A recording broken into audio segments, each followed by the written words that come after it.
Hello guys, magandang araw. Kung nasaan ka man na parte ng mundo, magandang araw o gabi sa iyo. Kasi hindi naman po pareho ang oras natin at paglubog, pagsikat ng araw. Hindi para siyang gabi at araw sa atin. Andito po kami sa Pilipinas. Andito ako sa Pilipinas.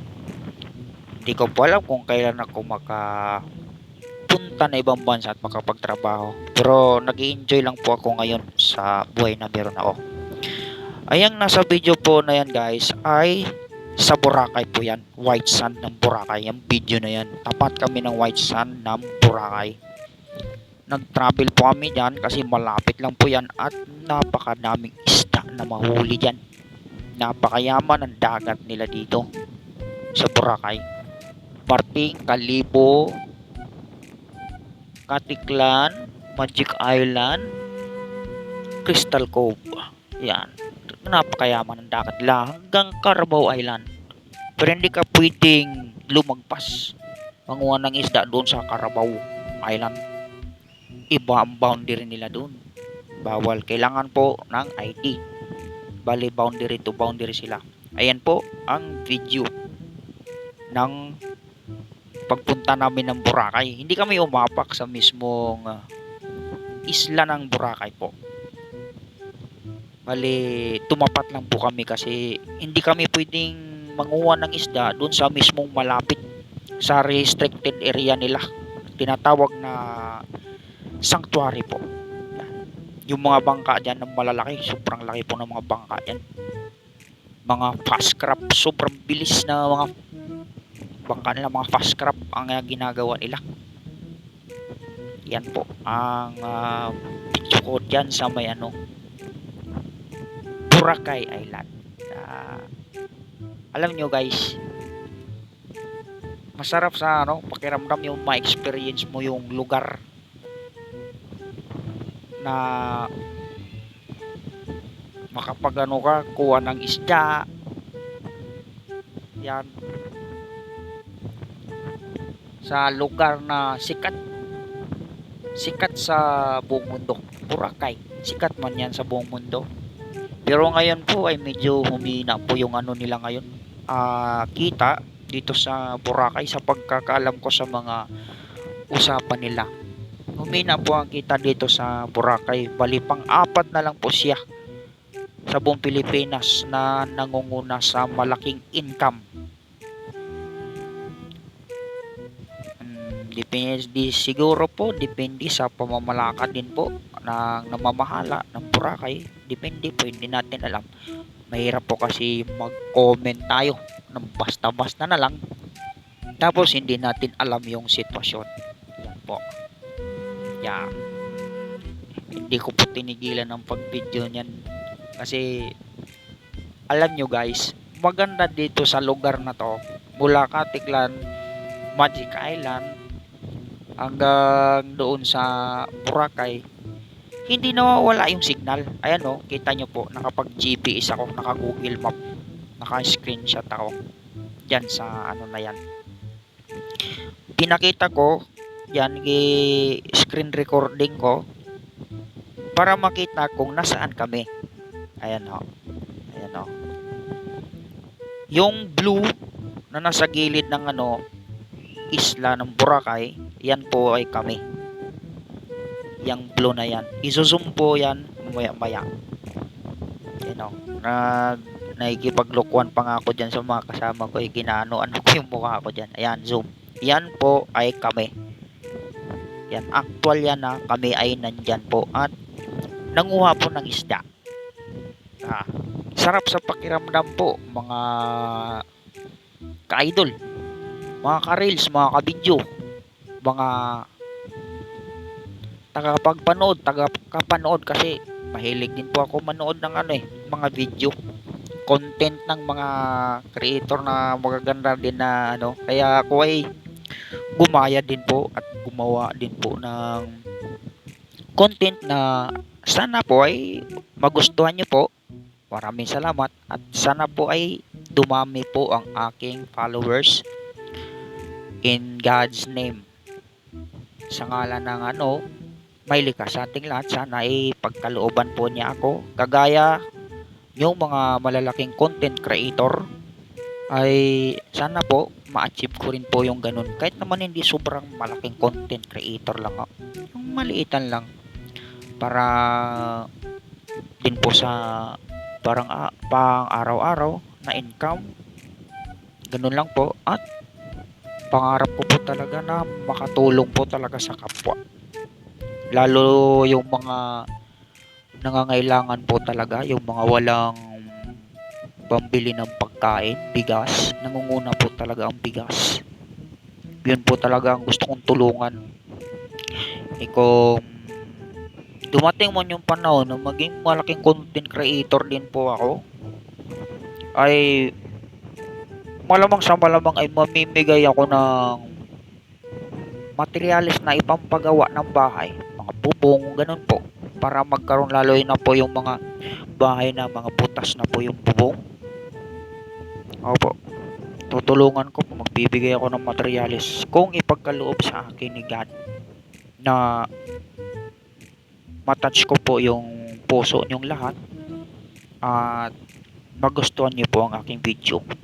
Yan po, ayan, yan po ang Boracay, manok-manok. Sa dulo niyan, yan po gitna Boracay. Hindi pala buong isla ay Boracay. Yung gitna lang po ang Boracay. Nagiging industrial siya. Dahil sa ganda at lapad naman po kasi ng buhangin niya. Yan. Bandang ibabaw, manok-manok. Yung sa bandang baba, bandang gitna Boracay.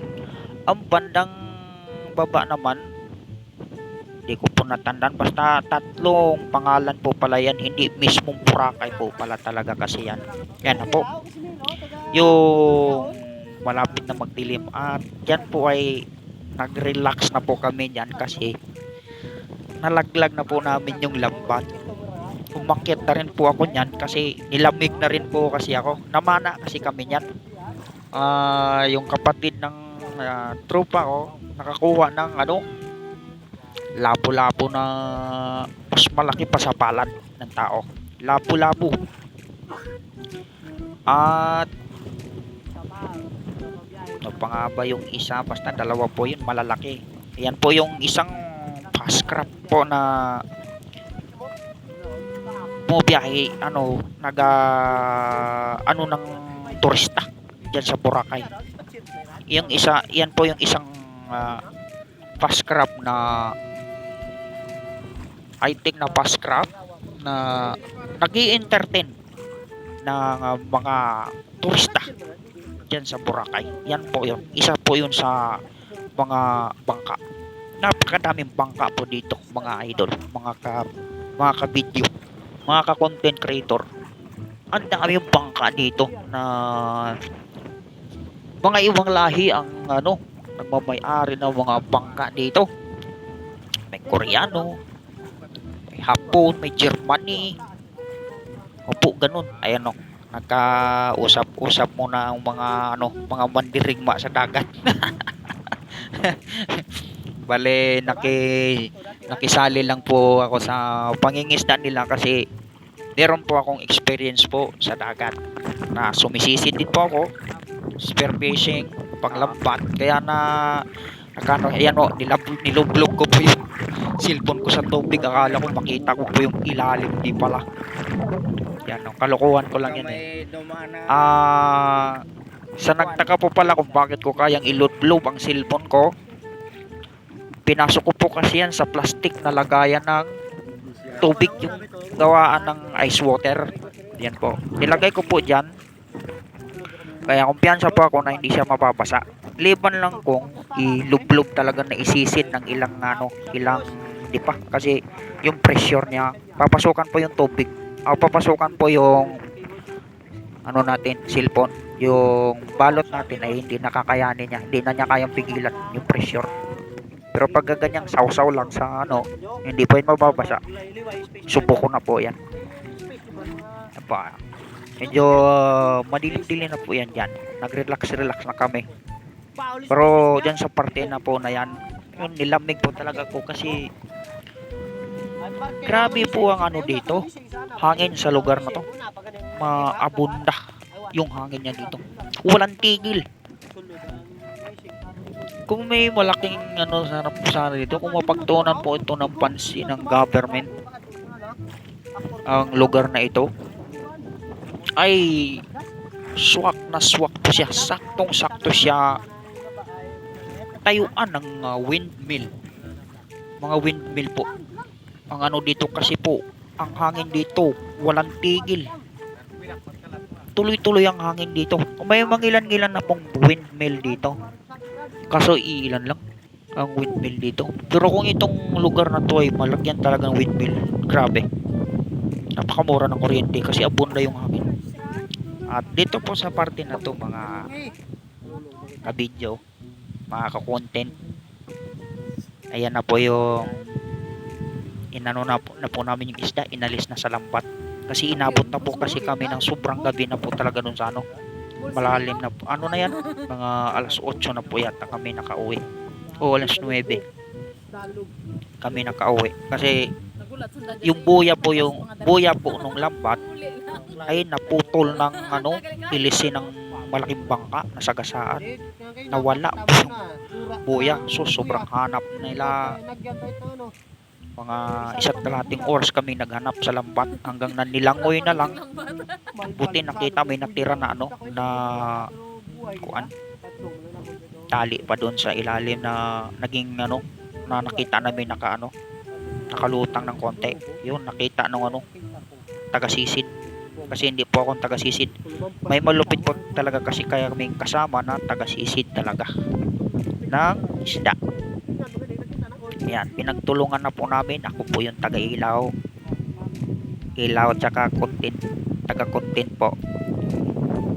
Yan o. Dumayo ko ng konti dyan para ano. Kaso hindi naman pala klaro. Ayan. Ayan po. Yan yung mga simpleng isda po na nakukuha namin. Ang tawag nila doon ay kabal-kabal. Pero sa amin doon sa Siquijor, si taga Siquijor po talaga ako. Ang tawag po sa isda na yun ay kapal. Kapal yan sa amin. Dito sa kanila, kabal-kabal. Tapos yung tandan, ay tawag nila dito ay karatungan, yung maraming tinik na yun. Mga simpleng isda lang ho. At saka, ang napansin ko po sa dagat dito sa lugar nila, ay malaman po yung dagat nila. Malaman sa lamang dagat. Ano po? Also shell at mga isda. Kasi itong panghuli po namin ng isda na to na lambat, hindi po to ginawa ng pwersahan talaga na paghuli po ng isda. Bali nilaglag lang po ito sa dagat, tapos paabutan po ng mga medyo gabi na, saka kukunin, iahon doon sa mula dagat papunta sa bangka. Ganun lang po kasimple, hindi ka mapapagod. Di gaya po doon sa amin sa probinsya sa Siquijor. Sa probinsya ko po talaga, pwersahan po talaga ang panghuli. Opo.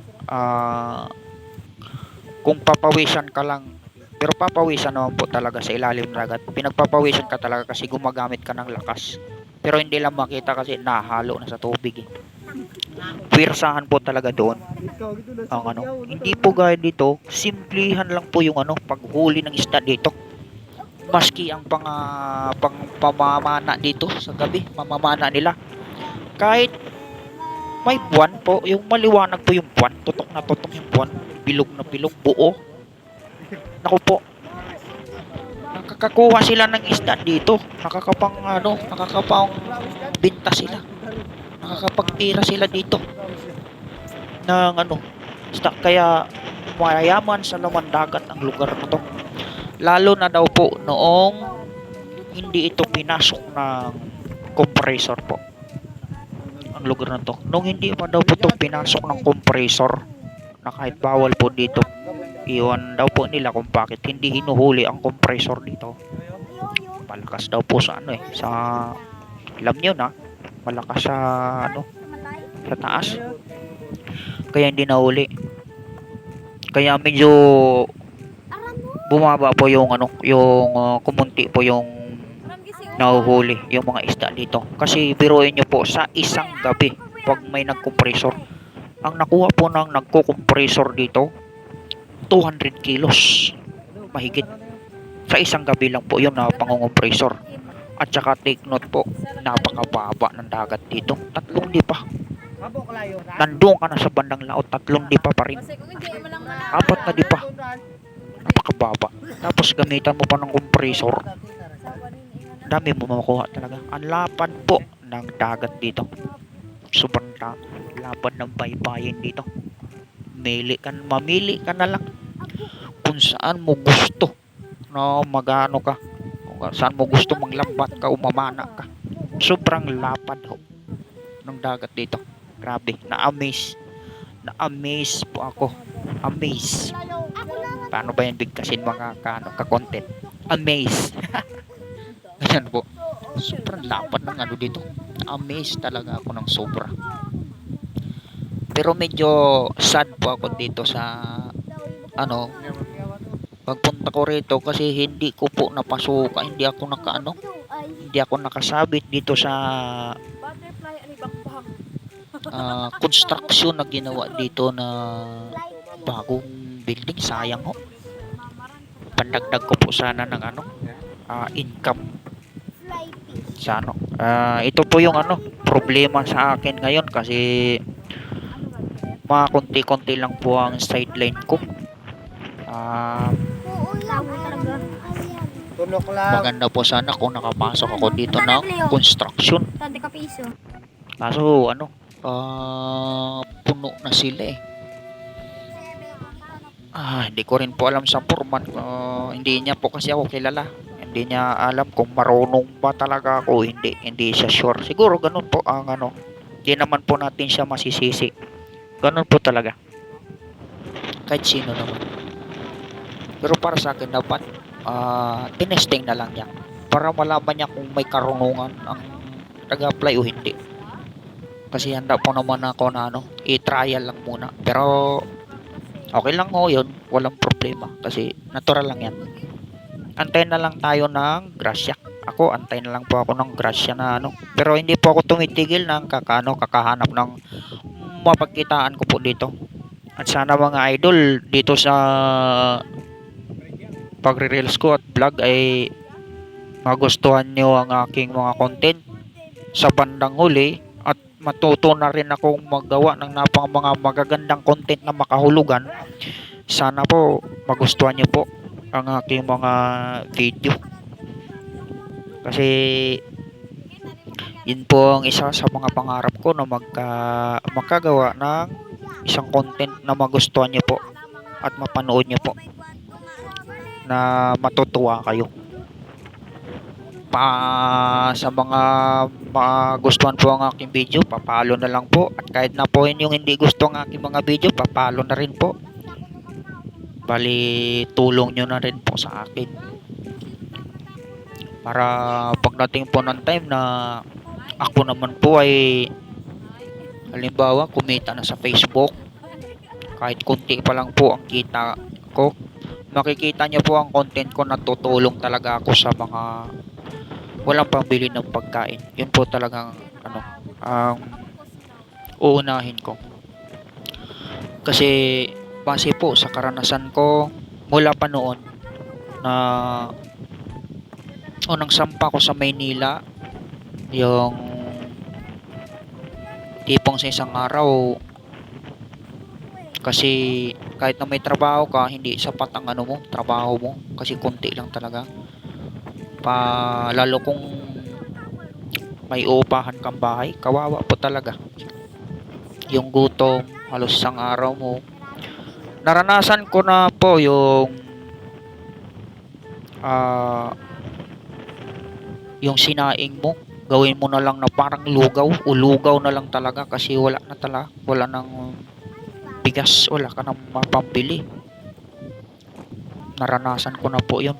Damihan na lang ng ano, tubig para may madami yung ano, lumubo yung bigas. Naranasan ko na po yun.